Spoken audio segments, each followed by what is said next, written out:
오늘 요한계시록 16번째 시간이죠. 우리 지난 시간에는 우리 설 연휴에서 제3음식에 대한 먹어도 되는가, 제3음식은 그리스도인들이 먹으면 되지 않는가 라는 주제를 가지고 설 연휴에 맞춰서 잠시 요한계시록 강의를 한 주 쉬었는데, 우리 이 전주에 요한계시록 강의했던 거 혹시 기억이 나십니까? 네. 우리 전주 했던 거 혹시 무슨 내용인지 혹시 기억이 나세요? 네, 모르실 수 있습니다. 네. 하나님께서 여러 가지 심판과 진노 중에도 당신의 백성들을 하나님이 지키고 보호하신다라는 사건이 계속해서 이어지고 있죠.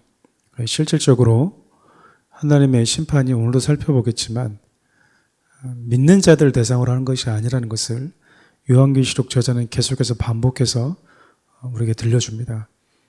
특별히 로마라고 하는 거대한 제국, 종교적으로 또 이념적으로 사회 문화적으로 기독교라고 하는 것이 불법이 되어지는 사회 속에서 끝까지 믿음을 지키면서 영적 싸움을 싸워가는 자들, 그렇게 전투하는 성도들을 14만 4천이라고 소개를 했고요. 그렇게 이 땅에서 하나님께서 우리에게 주어진 믿음의 선한 싸움을 다 마친 이후에 하나님 예비하신 그 나라에 그리스도의 거룩한 흰옷을 입고 합류한 자들을 흰 무리로 성경이 표현했다라고 이야기를 했습니다. 그리스도인들이 흰 무리 안에 대열에 이렇게 들어가겠죠. 그런데 지금 우리는 뭐 하고 있는 거냐면 14만 4천으로서 영적 싸움을 싸우고 있다라는 거예요. 가끔씩 이제 그런 생각들 해봅니다. 우리가 영적 싸움을 싸우면서 이 이후에 우리가 만나게 될, 그리고 다시 보게 될 하나님의 나라와 영광스러움 어떤 것일까? 저도 참 이런 부분에 있어서 설명하는 게 참 쉽지가 않더라고요. 여러분 천국 가서 만약에 사랑하는 어머님, 아버님 얼굴 보는 거, 사랑하는 사람 제외하는 것에 대한 그게 혹시 남아 있으세요? 또 이제 또 부모님이 또 잘해야지 또 만나고 싶을 텐데 부모님이 또 못하는 분들은 거기까지 가서 만나야 되나 하는 분들도 계실 수 있겠지만 작년에 제가 잠깐 그 유튜브에서 요즘에 AI가 많이 발달했잖아요. AI를 가지고 가수들의 이 소리를 정말 똑같이 따라하는 노래 부르는, 그래서 이게 AI의 목소리인지 실제 가수의 목소리인지를 이렇게 가늠하는 그런 영상들이 있더라고요. 근데 최근에 어떤 영상이 있었냐면, 혹시 여러분 보셨는지 모르겠는데요. 저도 저 음악 쪽에 조금 그냥 좋아하고 관심이 있다 보니까 보게 되는 것 같은데, 얼라이브라고 혹시 보셨습니까? 이게 뭐냐면 이미 이 땅을 떠났던 뮤지션들이 있잖아요. 가수들을 AI로 다시 그냥 재탄생을 시킨 거죠. 최근에 울랄라 세션이라고요. 울랄라 세션, 저도 한참 그게 벌써 9년 됐더라고요. 울랄라 세션이 처음 슈퍼 K인가요? 슈퍼스타 K인가? 거기에 나왔었을 때 그 친구들이 이렇게 1위 하는 것까지 이렇게 참 공연이 재밌어서 이렇게 즐겨보고 했었던 것 같은데, 그때 그 리더가 임윤택이라고 하는 뮤지션이에요. 네, 위암으로 그 오디션이 끝난 이후에 이제 세상을 떠났거든요. 멤버들이 그 리더에 대한 그리움들이 9년이 지났음에도 있더라고요. 근데 AI가 1년 동안 그 임윤택이라고 하는 그 뮤지션을 만든 거예요, 쉽게 얘기하면. 혹시 여러분들 보셨습니까? 네, 한번 보시면 저 깜짝 놀랐습니다. 이게 여러분 3D가 아니고 머리카락 하나까지 저 사람인 줄 알았어요.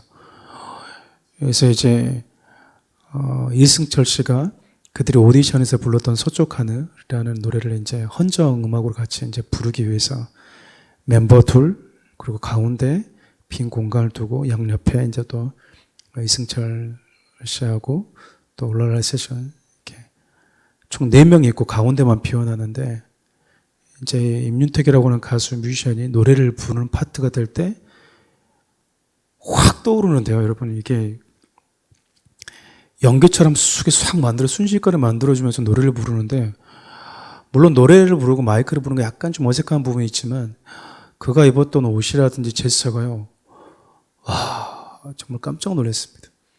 근데 저는 그냥 TV를 통해서 보았던 저 친구 너무 아깝다라고 했던 것에 대한 그리움만 있는데도 불구하고 보는데 나이가 들어서 그런 거 이렇게 자꾸 눈물이 이렇게 한 번씩 아내가 막 확 들어올 때가 있는데, 네, 뭐 하냐고 그러는데 막 참으려고 막 이렇게. 근데 그걸 딱 보면서 느꼈던 게, 사랑한 사람이 이 땅을 떠났을 때 끝났다고 생각했는데 다시 만나게 됐을 때, 재회한다고 했을 때 느낌이 이런 걸까라는 거를 그 얼라이브라고 하는 그 음악 프로그램 통해서 조금 진짜 그 뭐랄까요, 가상 세계잖아요, 그거는 진짜. 근데도 불구하고 그 AI로 쉽게 말하면 떠나보냈던 사랑하는 멤버가 소환이 되는 거예요, 쉽게 얘기하면. 그럴 때 그 감동이 얼마나 클까라는 생각을 딱 해보면서, 우리가 이 땅을 살면서 치열하게 14만 4천이라는 신분을 가지고, 특별히 요한이 이 책을 썼을 때 피가 섞이지 않았지만 그리스도 안의 한 형제라고 하는 이 믿음의 지체들이 얼마나 많이 끌려가서 이 세상에서 정말 비참하게 마지막을 했는지 모르잖아요. 사자밥이 되기도 하고 화형당하기도 하고 수많은 고물당해서 이 땅을 떠나갔던 그 사랑하는 믿음의 지체들, 동역자들을 다시 그곳에서 만났을 때 이들이 느꼈을 마음이 어떤 것일까. 가끔 군대에 있을 때 전우들이 죽으면 솔직히 눈이 뒤집힌다고 그러거든요. 그래서 우스갯소리로 그런 말이 있어요. 전쟁할 때 그 적군에 총 맞아 죽은 적이 가장 재수없다고 말하거든요. 왜냐면 우리 영화 보니까 이렇게 막 사격하는데 실질적으로 이렇게 그 전쟁이라면 무서워가지고 이렇게 못 사고 이러고 싼대요. 이러고 맞을까봐 무서워서. 그러다가 옆에 있는 전우가 맞으면 눈이 돌아가는 거죠, 그때. 자기도 모르게 몸이 일어나고 야이 하면서 이제 그냥 자기 죽을 거 알면서 막 이제 분노에 이제 총질을 하다가 같이 죽을 때가 있죠. 그런 사랑하는 전우들이, 영적인 싸움을 싸웠던 지체들이 힘겹게 믿음을 지키면서 그 믿음의 본을 보였던 수많은 믿음의 사람들을 다시 흰무리의 부리 속에서 만난다고 했었을 때, 그 느낌들이 뭘까라는 것에 대한 좀 막연함이 있었는데, 그 프로그램 보면 조금 저는 감동으로 너무 와닿더라고요. 그래서 우리 주님은 사랑하는 우리 주님. 근데 그 뮤지션이 참 독특한 게요, 암이 있었는데도 불구하고 사랑한 여인을 만나서 아이를 놓고 이 땅을 떠났거든요. 그 아이가 벌써 컸어요. 그래서 자기 아빠 얼굴을 AI를 통해서 실제로 보는 거예요. 보는 거죠. 우리가 한 번도 보지 못했지만 베드로의 고백처럼 너희가 예수를 보지 못해서는 사랑하는 도다라고 했던, 우리가 실질적으로 보지 못했으나 우리가 사랑하는 그 주님을 만나게 될 그 기간까지 성도들에게 주어진 영적인 고유한 거룩한 싸움을 부단히 싸워라고 지금 우리 지난 시간 14만 4천이라고 소개되어져 있다고 얘기를 했습니다. 오늘 본문을 보면 여러분, 나팔 재앙이 이제 시작이 돼요. 성경에서 여러분 나팔 이미지는요, 나팔을 분다 이 말은 하나님의 심판 혹은 전쟁할 때 백성들을 소환하는 것, 혹은 전쟁 선포를 하는 거죠. 백성들을 소집할 때, 혹은 구원이 이루어졌거나 승리가 일어날 때 나팔을 많이 불었습니다. 그래서 유대인들은 나팔을 부는 종류도 달랐습니다. 은나팔인지 그냥 양각 나팔인지 그 나팔 소리를 부는 것에 따라서, 또 몇 번을 부느냐에 따라서 백성을 소집하느니 적이 왔느니를 알리는 신호를 보내기도 했었죠. 근데 여러분, 우리가 뻔히 알다시피 이렇게 요한계시록에 등장하는 나팔은 당연히 하나님의 심판에 대한 하나님의 진노에 대한 선언이라고 볼 수가 있겠죠. 나팔을 불었다. 그러니까 그러면 어떤 나팔일까? 하나님께서 하나님을 대적하는 세력에 대한 전쟁. 다시 말하면 우리가 요한계시록 할 때 자꾸 놓쳐버리지 말아야 될 게 뭐냐면 당시 하나님을 대적하는 수많은 어둠의 세력들, 앞으로 우리가 살펴보겠지만요. 당시 로마의 집권자들과 이 정권을 가지고 있었던 황제를 포함해서 수많은 이 권력자들을 통해서 사단이 이제 짐승으로 표현하는데 그들이 얼마나 많은 기독교인들을 핍박하고 하나님의 나라를 대적했는지 모릅니다. 그 세력들을 향한 하나님의 심판이 주어질 거라는 것에 대한 신호로 나팔을 불고 있다라고 보시면 좋겠어요. 그래서 나팔을 그냥 한번 부은 거예요. 이게 여러분 요한계시록 5절 보면 예수님께서 일찍 죽임당한 어린 양 되신 예수님께서 7인을 떼실 때 벌였던 사건인데 그 7인을 떼실 때 일어났던 사건을 드라마틱하게 문학적으로 지금 7인, 7나팔, 7금대접 그냥 하나님의 진노 이렇게 해도 끝날 일인데 이걸 계속해서 반복합니다. 그래서 인보다는 나팔의 심판이 조금 더 이렇게 무섭고요. 그리고 나팔보다 대접 심판이 조금 더 무섭습니다. 그런데 반복이 돼요. 그러니까 즉 이건 뭐냐면 그냥 하나님의 심판이 일어났다라는 것에 대한 내용들이에요. 이것을 반복하면서 하나님의 진노가 세 차례 반복되는 걸 통해서 반드시 일어날 것이고 그것이 반드시 하나님을 대적하는 세력들은 하나님의 그 진노를 피할 수 없다라는 것에 대한 메시지와 같다고 할 수 있어요. 근데 세 번에 이렇게 앞으로 대접 심판까지 살펴보겠지만 심판이 주어지면 하나님의 진노의 심판이 주어지면 회개하고 돌아와야 되지 않나요? 우리 상식적으로 보면 그럴 것 같잖아요. 하나님이 일을 하시니까 한 번에 딱 끝나고 그냥 끝나버리면 모르는데 계속해서 또 이렇게 진행되고 그러면 회개하고 돌아올 것 같아요. 그렇지 않나요?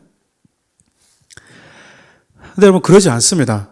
저는 이제 시간이 갈수록 느끼는 게 뭐냐면 이렇게 뭐 양극화 현상 그러는데 신앙도 양극화 현상이 벌어진다고 생각을 해요. 저는 그게 성경적이라고 생각합니다. 신앙의 양극화가. 이게 무슨 말이냐면 주님이 가까이 오실수록요 심판이 이미 진행되고 있거든요. 주님이 오신 날은 구원의 완성이자 시대의 완성이긴 하지만 주님이 오시는 그 기간 모든 시간이 우리 주님이 알곡과 쭉정이를 가려내는 시기이기도 하거든요. 그러니까 신앙의 양극화라는 것은 시간이 지날수록 어떤 상황을 만날수록 진짜는 진짜라는 색깔이 드러나고요. 가짜는요, 가짜인 게 드러나는 거예요. 우리 그냥 다 진짜 같잖아요. 교회 안에 있으니까 다 진짜 같은데 우리는 모르거든요. 그런데 비바람과 창수와 이걸 가지고 모래 위에 세운 집이 이제 이게 진짜인지 알곡인지 쭉정인지가 가려져 버린다라는 거예요. 여러분 생각해 보면 하나님이 이런 진노가 계속 임하게 되면 돌아와야 돼요. 하나님께. 근데 우리가 출애굽기로 거슬러 가서 한번 추억해 보면 하나님의 진노와 하나님의 크심과 살아계심과 구원은 이스라엘 민족만 경험했던 것은 아니었습니다. 애굽이라고 하는 땅에 하나님께서 진노를 내리셨기 때문에 심판하셨기 때문에 요한계시록의 표현을 따지면 하나님의 인과 나팔과 대접과 같은 심판이 임하셨기 때문에 물론 그것이 내 백성을 내놓아라 라고 하는 당신의 백성을 건져내기 위한 하나님의 살아계심에 대한 위대함의 선포이긴 했지만 그러나 그것이 이스라엘 민족들에게 구원이 됐지만 이스라엘 민족들만 하나님의 크고 위대하심을 본 게 아니라 애굽 사람들을 봤다 그 말이에요. 애굽 사람들도 똑같이 경험했습니다. 10가지 재앙을.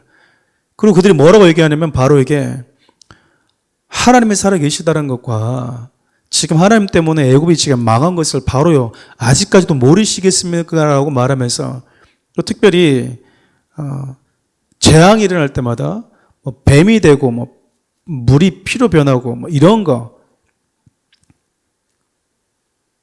뭐 그런 것까지는 따라했으니까 몰랐다가 다른 어떤 하나님의 그 진노에서는 이거 하나님이 하신 겁니다. 라고 부정할 수 없는 일들을 애굽의 수많은 사람들이 다 경험을 했는데요. 문제는 그들이 하나님을 믿지 않았다라는 거예요. 하나님을 예배하지 않았다라는 거예요. 지난번에도 잠깐 제가 주일날 말씀에도 언급했지만 홍해가 갈라진 이유는요. 당신의 백성들을 지나가도록 하시기 위한 하나님의 배려였고 길을 만드심이었는데 애국 군대는 건너오지 못하잖아요. 근데 솔직히 우리 상식으로 보면 그러지 않습니까? 거대한 홍해가 다 갈라졌어요. 가끔씩 이 홍해를 갈대밭을 건넜다. 이스라엘이 물이 썰물일 때 진짜 홍해를 건넌 게 그 홍해가 이게 갈대밭이었다 라고 하는 분들이 있는데 거기서 애국 군대가 다 빠져서 죽는다라는 건 너무 웃긴 거죠. 그러니까 인본주의적으로 상당히 성경을 해석하는 그런 분들이 참 많이 계시는데 여러분 좀 조심하실 부분들이 있어요. 그럼 어찌되었든지 간에 상식으로 보면 홍해가 딱 갈라진 걸 보면 여러분 같은 거 어떻게 할 것 같아요? 아무리 애국 군대가 가지고 이스라엘 잡으러 가려고 하더라도 홍해 딱 갈라진 거 보면 와 이건 하나님이야. 이거는 놀랍지 않아? 이건 하나님이 살아계시는 건데 우리가 어떻게 부정할 수 있어? 라고 하면서 뭐 할 것 같아요? 참 하나님 믿을 것 같잖아요. 그런데 하나님 믿는 사람 잡아서 죽이겠다고 끝까지 쫓아오는 게 애굽이었어요. 그러니까 그런 걸 보면 하나님의 수많은 징계와 진노를 경험하면서까지 돌아오는 거는 진짜 그것도 은혜라는 거예요. 어떻게 보면. 매를 맞아도 돌아오지 않은 분들도 많이 있거든요. 근데 몇 번의 징계와 하나님의 권면과 책망의 말씀을 듣고 내가 돌이키고 있다는 것은 여러분 진짜 은혜라고 생각이 돼요. 역으로 보면 하나님의 아무리 어떤 말씀을 전해줘도 성도들이 쉽게 그 말씀 앞에 겸손히 엎드린다라는 게 참 어려운 거겠구나라는 생각들을 해봅니다. 나팔 심판을 통해서 하나님이 지금 요한을 통해서 이 메시지를 전해줄 때 우리는 이걸 해석해야 되지만요. 당시 흩어진 채 말씀을 지키고 있었던 이미 구약에 대한 역사를 다 알고 있었던 이스라엘 백성들에게 이 메시지는 전혀 어려운 게 아니었습니다. 당연하게 이들은 나팔 메시지, 나팔의 재앙을 통해서 펼쳐지는, 이 드라마틱하게 펼쳐지는 이 재앙들을 이야기할 때마다 자연스럽게 애굽이라고 하는 거대한 그 땅에서 오랫동안 식민지와 노예 생활했던 당신의 백성들을 잊지 않고 건져내셨던 그들의 부르짖음 속에서 울부짖음 속에서 건져내셨던 그 하나님을 기억했듯이 지금 반대로 로마라고 하는 거대한 정말 이 모든 길은 로마로 통한다고 할 정도로 거대한 영향을 행사했던 누구도 무너질 거라고 생각하지 않았던 로마라고 하는 이 땅에서 믿음을 지키기 위해서 살아가는 당신의 백성들도 동일하게 하나님이 건져내실 거라는 희망적인 소망적인 메시지가 여기 그대로 반영되어 있다라는 거예요. 그러니까 이스라엘 백성들은 저거 우리 조상들이 경험했던 출애굽 사건인데 당연히 이렇게 들을 수밖에 없는 사건들이 다 나옵니다. 그러면서 하나님은 우리도 그러면 건져내시러 오시겠다라는 거구나. 이것이 한 걸음 더 나아가다 보면 종말론적인 우리 주님이 다시 오시는 그날이 그래서 여러분 출애굽기를 자세히 보시면요. 하나님 모세에게 뭐라고 말하냐면 그들이 고통하고 신음하는 소리를 듣고 내가 그들을 구원하기 위해서 내가 내려가겠다라고 표현을 하세요. 내가 내려가겠다고. 우리 주님이 이 땅에 재림하신 날이 바로 그날이에요. 주님이 이 땅에 내려오시는 마지막 내려오시는 그날이 바로 하나님을 대적하는 모든 세력들이 사라지고 그들을 심판하시고 알곡과 쭉정이를 나누시고 그분에게 속했던 수많은 고통 속에서 환난 속에서도 성실하게 충성되게 일곱 교회처럼 믿음을 지켰던 하나님의 사람들을 반드시 건져내시는 하나님의 그 약속에 대한 소망을 지금 이스라엘 백성에 던져주고 있는 겁니다. 그러니까 여러분 이거는 통으로 이해해야 되고요. 또 한편으로 보면 읽을 때 두려움과 무서움이 아니라 하나님이 당신의 백성들을 건져내기 위해서 이렇게 일하시는 분이시구나 라고 하는 하나님을 볼 수 있어야 되는 거예요. 우리는 출애굽에서 보면 일어났던 모든 일들을 보면서 하나님이 당신의 백성들을 건져내기 위해서 그들이 자력으로 거기서 나올 수가 없잖아요.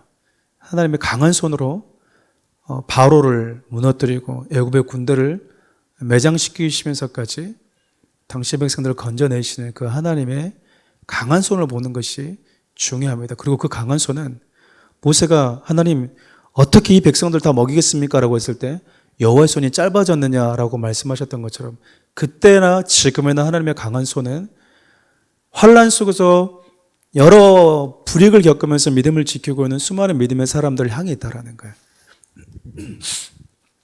오늘 내용이 이겁니다. 다 끝났습니다. 읽으면서 그냥 좀 한 번 더 이렇게 좀 되짚어 보도록 하죠. 8장 6절에서 7절 말씀인데 함께 볼까요? 일곱 나팔을 가진 일곱 천사가 나팔을 불기 시작하더라. 첫째 천사가 나팔을 부니 피 섞인 우박과 불이 나와서 땅에 쏟아지매 땅의 3분의 1이 타버리고 수목의 3분의 1도 타버리고 각종 푸른 풀도 다 타버렸더라. 여러분 앞서서 이제 혹시 읽어보신 분들 아시겠지만 나팔 재앙의 4개의 나팔은요 자연 재앙입니다. 자연계의 재앙. 나머지 3개는 인간을 향해 있어요. 이 심판도 똑같았습니다. 특별히 여러분 자연계에 임하는 이 심판을 보면 애굽에 임했던 재앙과 너무 비슷해요. 그러니까 다시 말하면 그것을 모티브로 하고 있다는 거예요. 애굽의 출애굽 당시 애굽에 내렸던 하나님의 진노와 재앙을 모티브로 기록하고 있다는 것은 그냥 새롭게 적을 수 있잖아요. 근데 성경은 새로운 것을 알려주는 게 목적이 아니거든요. 메시지를 주는 게 목적이지 새로운 그러니까 뉴 인포메이션을 전해주는 게 중요한 게 아니라는 거야. 이거를 통해서 누구나 알 수 있었던 하나님이 그러면 우리를 구원하시겠다고 하는 거구나.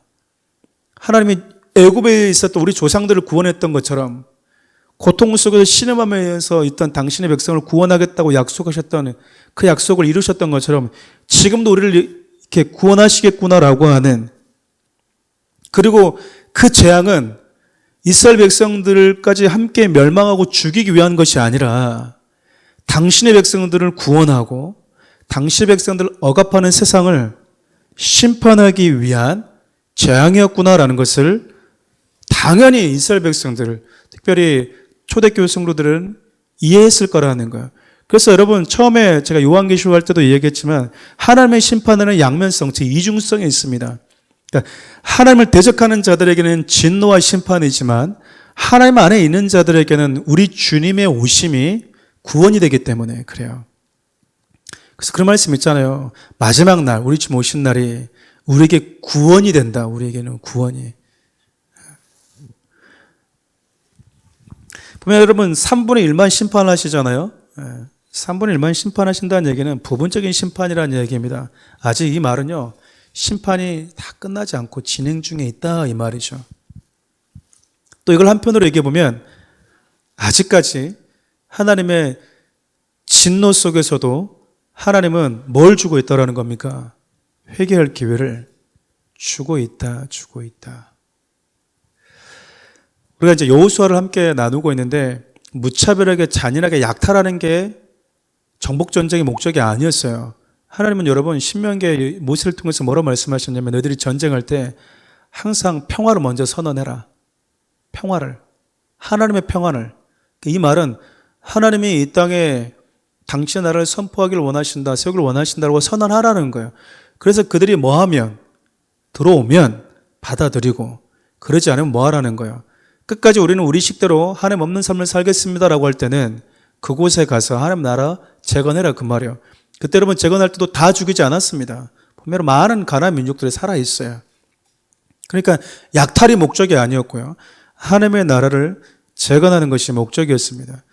끊임없이 하나님이 만약에 그 나라 사람들 다 죽이는 게 목적이었다면 라합과 라합의 가족들은 하나님이 지켜줄 필요가 없잖아요. 그렇잖아요. 왜 정탐까지 보내면서까지 그들을 보호하고 있겠습니까? 하나님께 인생을 걸었던 사람들은 그들이 이방인이든 그가 어떤 직업을 가지고 이 땅에서 살아왔던 상관없이 하나님은 보호하신다라는 걸 의미하잖아요. 두 번째 천사의 나팔도 한번 볼까요?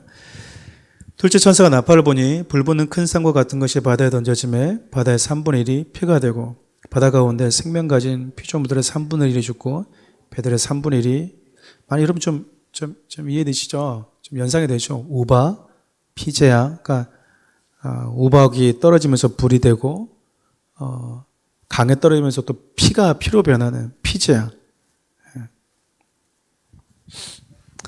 앞으로 여러분 좀 살펴보겠지만 여러분 이방 나라는 바벨론을 포함해서 애굽, 바벨론 그리고 지금 사도 요한이 쓰고 있던 지금의 글씨를 본다면 로마까지 다 포함하겠죠.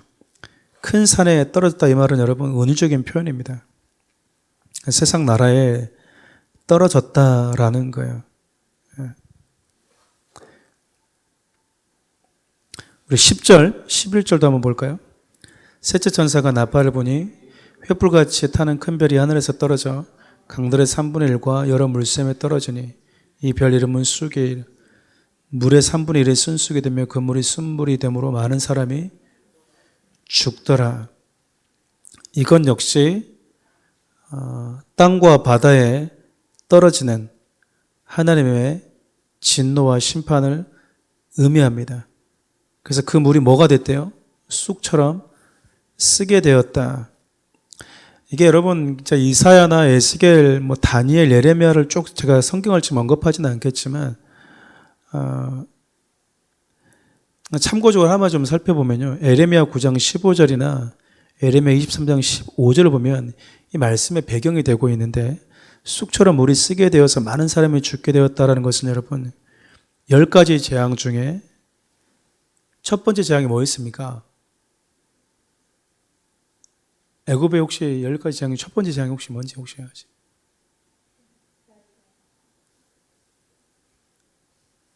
모를 수 있습니다.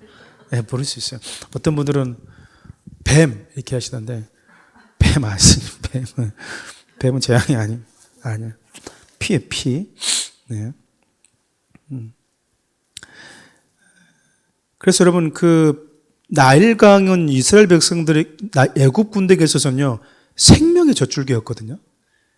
그런데 나일강이 피로 변했다 이 말은 그들의 생명의 샘이 저주받았다 그 말이거든요. 실질적으로. 그래서 하나님이 애굽을 심판하실 때 애굽과 애굽 땅에 있는 신들을 심판하셨다라고 표현하거든요. 그들의 나일강은 그들의 생명의 젖줄기면서 그들의 신과 같은 숭배적 대상이기도 했었어요. 근데 하나님의 지금 이걸 뭐 해버리고 있는 겁니까? 끊어버리고 있는 거예요. 끊어버리고 있는 거라고요. 어떻게 보면 그렇죠. 우리가 이거 없으면 못 살아. 사람들의 생각하면서 살아가고 있는 많은 나일강과 같은 것들이 있어요. 세상 사람들이.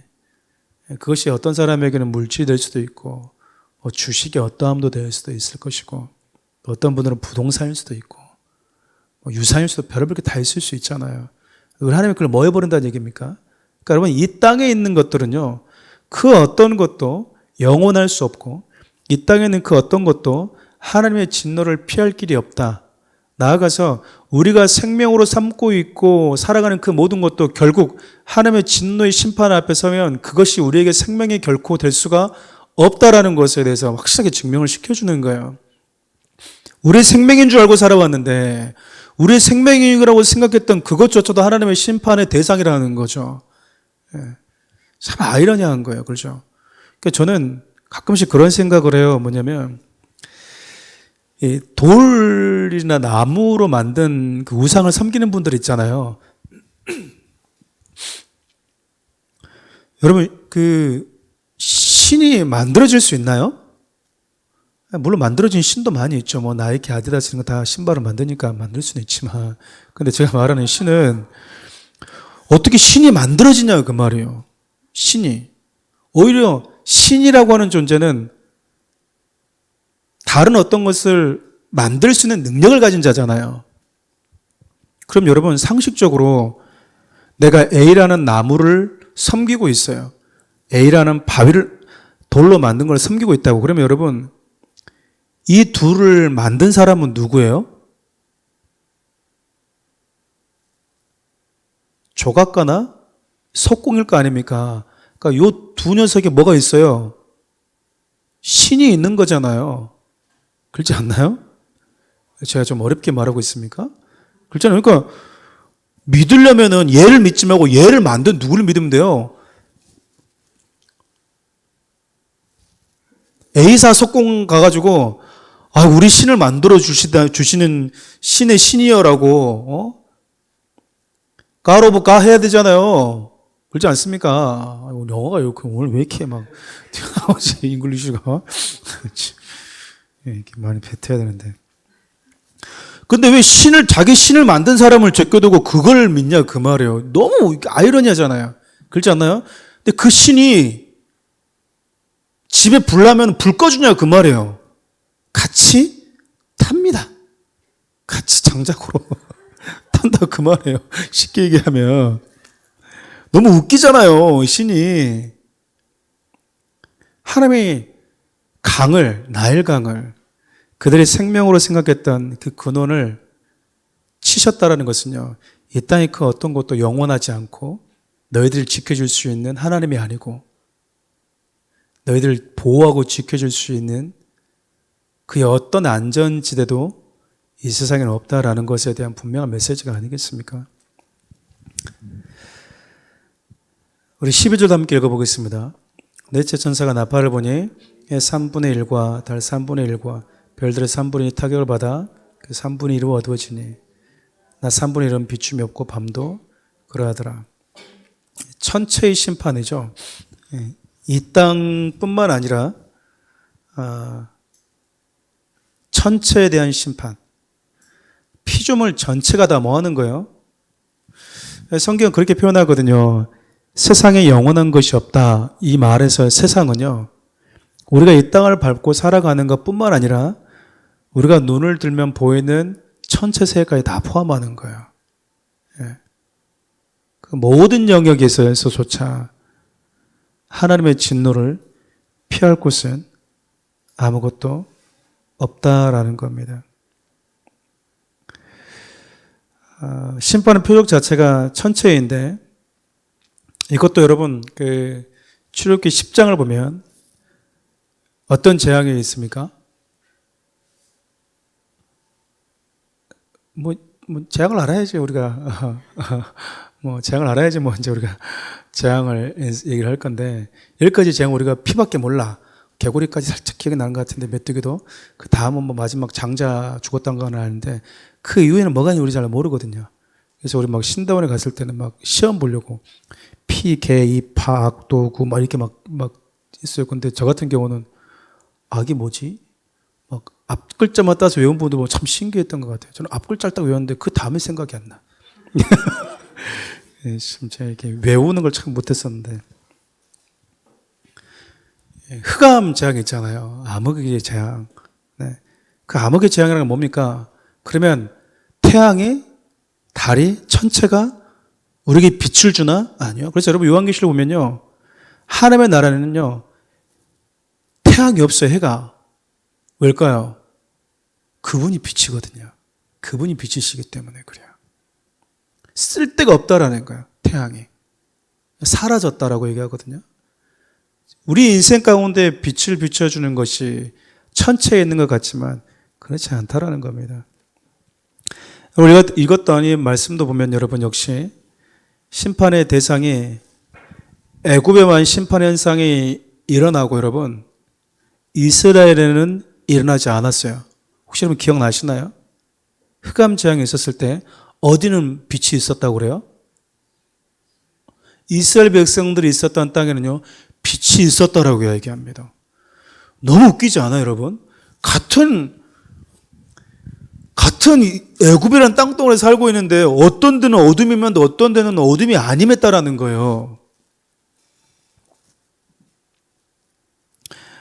여러분 그 출애굽기 10장 21절에서 23절 한번 읽어볼래요? 제가 기록을 하지는 않았는데 한번 읽어봐 주시겠습니까?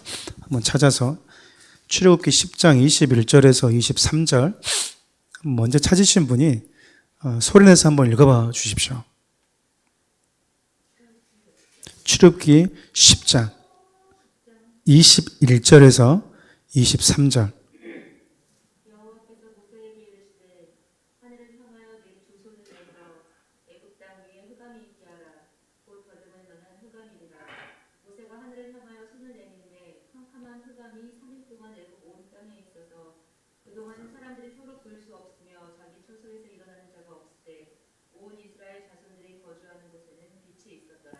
참 독특하죠. 그러니까 애굽에는 흑암이 임했는데 어디는 어둠이 없어요? 이스라엘이 거주하는 곳에는 흑암이 없었대요. 왜냐하면 하나님이 그들의 빛이 되셨기 때문입니다. 그러니까 이것이 우리에게 알려주는 게 뭐냐면요. 천체에 대한 심판이 임하고 어둠이 임하더라도 그 어둠 속에서도 하나님은 우리의 뭐가 된다라는 거야? 빛이 된다라는 거야. 빛이. 요즘에 그런 생각들을 많이 해보게 되는데 세상이 너무 악해져 가고요. 탁해져 가고요. 무엇이 선이고 무엇이 악인지 이제 혼돈스러워졌습니다. 그러니까 동성애는 잘못된 거야라고 말하면 그렇게 말한 사람을 악 취급을 해요, 이제는. 인권을 이렇게 무시하는 사람. 수간하는 사람에 대해서 그건 인간이 할 도리가 아니지 않아요? 왜 인권을 침해합니까? 그래서 인권을 침해하는 사람들은 전부 다 뭐가 되는 거예요? 악이 돼. 악으로 만들어버려. 지금 여러분 사회 구조가 그래요. 악으로 만들어버린다니까요. 집단적으로 따돌림을 시켜버려요. 사회적인 약자를 이렇게 괴롭히는 갑질하는 사람. 그러니까 정의를 외치고 옳은 것을 외치는데 그 정의와 옳은 것을 악으로 만들어버리는 세상이 그만큼 혼탁해져 가요. 어쩌면 조금 알레고리컬하게 풀으면 우리 자녀들이 이 땅을 살아갈 때 세상은 얼마나 어두워질까? 도대체 무엇이 선이고 무엇이 정의이고 무엇이 악인지 정말 알 수 있는 시대가 올까? 더듬어야만이 알 수 있는 더듬더듬. 그런데도 여러분 그 속에서도 분명하게 우리가 붙들 수 있는 선과 정의와 올바른 삶이 무엇인지는요. 빛 대신 하나님의 말씀을 붙드는 자에게만 주어진다라는 거예요. 그럼 여러분 세상이 혼탁해져가는 어두워져가는 세상일수록 여러분 자녀들에게 뭐 많이 읽혀야 됩니까? 말씀 많이 읽히세요. 말씀 많이 읽히십시오. 말씀을. 방법이 없어요. 방법이. 세상이 참. 13절 시간이 많이 갔는데 하나만 더 보겠습니다. 내가 또 보고 들으니 공중에 날아가는 독수리가 큰 소리를 이르되 땅에 사는 자들에게 화가 있으려니 이는 새 천사들이 불어야 할 나팔 소리가 남아 있습니다. 아직 뭐가 남아 있대요? 네, 세 가지 하나님의 심판이 아직도 남아 있다라는 거예요. 여러분 본문에서 독수리가 여러분 뭘 알려주고 있냐면 원래 독수리가 성경마다 다양한 메신저로 이렇게 소개되는데 오늘 이 부분에서는 하나님의 심판, 죽음, 파멸의 징조로 사용되고 있어요. 근데 누구에게 임한다고 얘기하죠? 누구에게 화가 있다고 표현하죠? 땅에 있는 자들에게.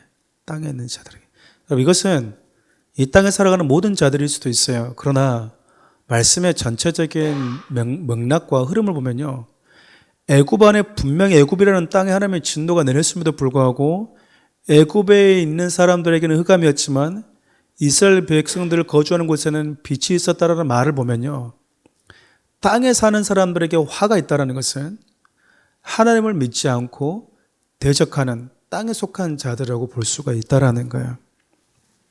여러분 하나님의 진노를 피하는 길은 딱 하나밖에 없습니다. 뭐 하는 거죠? 그분 안으로 들어오는 것밖에 없어요. 그분 안으로. 그러면 저는 좀 재밌는 상상을 한 번씩 해보는데 우박이 떨어졌을 때 여러분 많은 가축대가 죽었어요. 그러죠. 그래서 들에다가 놔두는 가축은 다 죽는다라고 해서 가축들을 전부 다 뭐 했을까요? 안전한 곳으로 데려다 놓았어요. 이스라엘 백성들이. 근데 몇 번의 이렇게 하나님의 이 진노를 경험한 애굽 사람들이 이스라엘 백성들이 한 것을 따라하는 사람들이 한두 명도 있지 않았겠습니까? 당연히 있지 않았겠어요? 왜냐하면 몇 번의 학습 효과가 있잖아요. 그럼 마지막에 장자의 죽음을 했었을 때도 따라서 피 묻힌 과정이 있지 않았을까 생각되지 않습니까? 그렇지 않아요? 네. 그렇게라도 하라는 거예요. 그렇게라도. 하나님의 진노를 피하는 길이 그거밖에 없다라는 겁니다.